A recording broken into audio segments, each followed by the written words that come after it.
ஓம் ஆனந்தமயி சைத்தன்யமயி சத்தியமயி பரமே. அனைவருக்கும் அன்பு வணக்கங்கள்.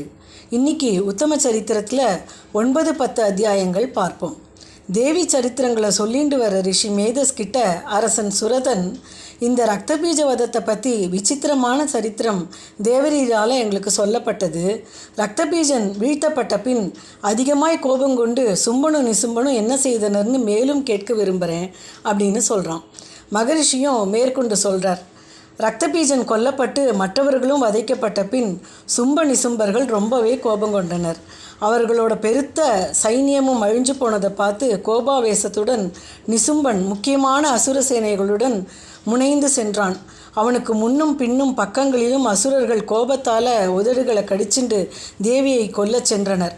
மகாவீரியனான சும்பனும் தனது சேனைகளோட மாத்ரு தேவதைகளோடு யுத்தம் செய்துவிட்டு சண்டிகையை கொல்ல கிளம்புகிறான். மேகத்திலிருந்து மழை பொழிவது போல மிகவும் கடுமையாக அம்புகளை பொழியிற சும்ப நிசும்பர்களுக்கும் தேவிக்கும் கொடிய யுத்தம் ஆரம்பமாகிறது. அவர்களால் விடப்பட்ட அம்புகளை தன் அம்புகளால் பிளந்து தனது ஆயுத கூட்டங்களால் தேவி அசுரர்களோட அங்கங்களை அடித்தாள். பிறகு நிசும்பன் கூரிய வாளாலையும் பிரகாசமான கேடயத்தாலையும் தேவியின் உத்தம வாகனமாகிய சிங்கத்தை அடித்தான். வாகனம் அடிக்கப்பட்டதும் தேவி கூரிய பானத்தால் நிசும்பனுடைய சிறந்த வாளையும் அஷ்டச்சந்திர பிரபையுடன் கூடிய அவனுடைய கேடயத்தையும் துண்டித்தாள். அவன் பதிலுக்கு ஈட்டியை எய்தினான். அந்த ஈட்டியை தேவி தன் சக்கரத்தால் 2 துண்டாக்கினாள். பின்னர் கோபம் கொண்டு நிசும்பாசுரன் சூலத்தை எடுத்தான். அது வரும்போதே தனது முஷ்டியால் குத்தி பொடியாக்கினாள். பிறகு அவன் கதையை சுழற்றி சண்டிகையை நோக்கி எறிந்தான். அது தேவியின் திரிசூலத்தால் உடைப்பட்டு சாம்பலாயிற்று. பின்பு பரசுவை கொண்டு எதிர்த்த அந்த அசுர சிரேஷ்டனான நிசும்பனை தேவி பானக்கூட்டங்களால் அடித்து பூமியில் வீழ்த்தினாள். பயங்கரமான பராக்கிரமம் படைத்த சகோதரன் தரையில் சாய்ந்ததும் மிகவும் அதிகமாய் கோபம் கொண்டு சும்பன் அம்பிகையை கொல்ல முற்படுறான். தேரின் மேல் நின்று மிகவும் உயர தூக்கிய 8 கைகள்லையும் ஆயுதங்களை பிடிச்சிண்டு ஆகாயம் முழுக்க மிச்சமில்லாமல் வியாபிச்சிட்ட மாதிரி தோன்றினான். அவன் வருவதைக் கண்டு தேவி சங்கநாதம் எழுப்பினாள். வில்லின் நாணுலியையும் கிளப்பினாள். தனது மணி ஓசையினால் திசைகளை நிரப்பி எல்லா அசுர சைன்யங்களின் வீரத்தையும் இழக்கச் செய்தாள். பின்பு சிங்கம் தனது உரத்த கர்ஜனையால் பூமியையும் ஆகாயத்தையும் திசைகளையும் நிரப்பியது. பின்பு காளி ஆகாயத்தையும் பூமியையும் கைகளால் அறைந்தாள். அந்த நாதத்தில் முன்னிருந்த ஒலிகள் மறைந்தன. சிவதூதி அமங்கலமாக அட்டகாசமாக சிரித்தாள். அந்த சப்தத்தால் அசுரர்கள் நடுங்கினர். நெருப்பு குவிந்தாற்போல் ஒரு ஜுவலிக்கும் சக்தி ஆயுதத்தை சும்பன் வீசுகிறான். அதை தேவி பெரிய வால் நட்சத்திரம் போன்ற அஸ்திரத்தால் அழிக்கிறாள். பிறகு சண்டிகை கோபம் கொண்டு சூலத்தால் சும்பனை அடித்தாள். அவ்வாறு அடிக்கப்பட்ட சும்பன் மூர்ச்சித்து பூமியில் சாய்ந்தான். அந்த சமயத்தில் நிசும்பன் மூர்ச்சை தெளிந்து வில்லை எடுத்துக்கொண்டு சேனைகள் சூழ வேகமாக சண்டிகையையும் காளிதேவியையும் சிங்கத்தையும் அம்புகளாலும் அடித்தான். 1000 கைகளை தோற்றுவித்து கொண்டு 1000 சக்கராயுதங்களால் சண்டிகையை நிசும்பன் மறைத்தான். கடக்க முடியாத கஷ்டங்களை போக்கும் பகவதி துர்காதேவி கோபம் கொண்டு அச்சக்கரங்களையும் பானங்களையும் அழித்தாள். பிறகு நிசும்பன் கதையை எடுத்துக்கொண்டு அசுர சேனைகள் சூழ சண்டிகையை கொல்ல பாய்ந்தான். பாயும்போதே விரைவில் சண்டிகை அந்த கதையை கூரிய முனையுள்ள வாளால் பிளந்தாள். அவன் சூலத்தை எடுத்துக்கொண்டான். சண்டிகை தனது சூலத்தை வேகமாய் எய்து அவனுடைய இருதயத்தை பிளந்தாள்.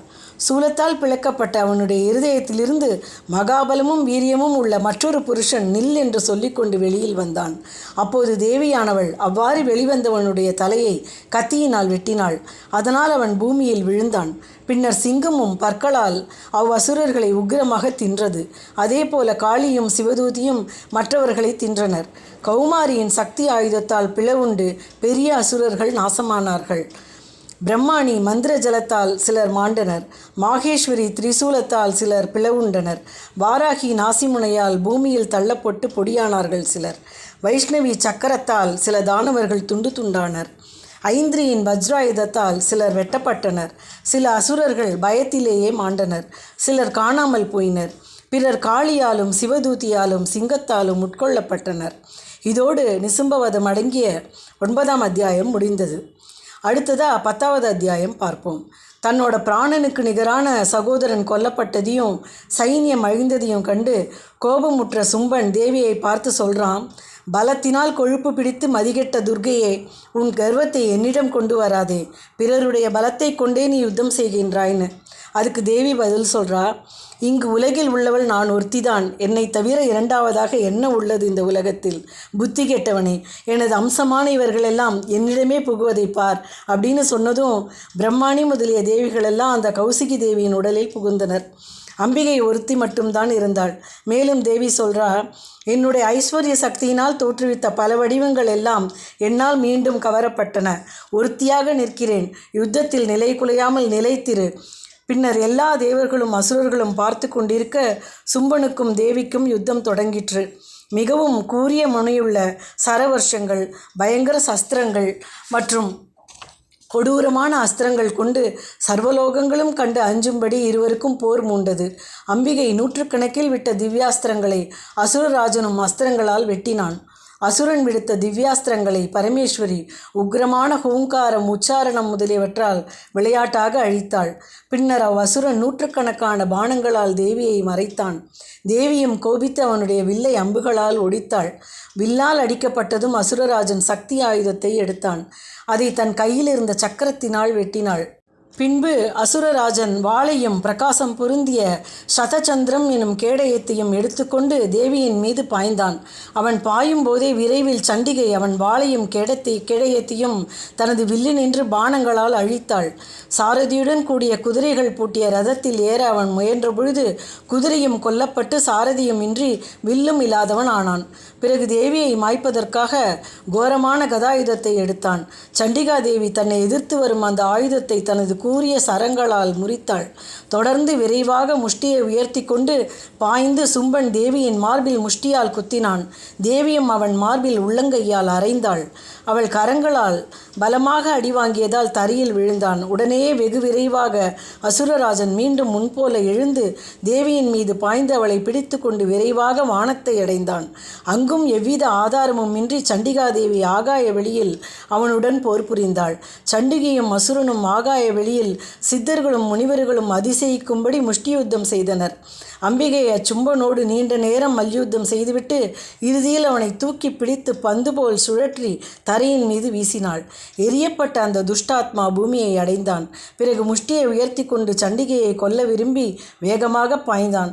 அவன் அவ்வாறு வரும்போதே தேவி அவன் மார்பில் சூலத்தால் குத்தி பிளந்து பூமியில் வீழ்த்தினாள். தேவியின் சூலத்தின் நுனியால் குத்தி வீசப்பட்ட சும்பன் கடல்கள், தீவுகள், மலைகளோடு கூடிய பூமண்டலம் முழுவதும் நடுங்கும்படி பிராணனை விட்டு தரையில் விழுந்தான். அந்த துராத்மா கொல்லப்பட்டதும் உலகனைத்தும் ஆனந்தமும் அமைதியும் அடைந்தன. ஆகாயமும் இருள் நீங்கி தெளிவாக விளங்கிற்று. வால் நட்சத்திரங்கள் கூடிய துர்நிமித்தங்கள் அனைத்தும் சாந்தமாயின. நதிகள் நேர்வழியில் பயணிக்கத் தொடங்கின. சும்பன் கொல்லப்பட்ட பின் தேவகணங்களெல்லாம் மகிழ்வுற்றன.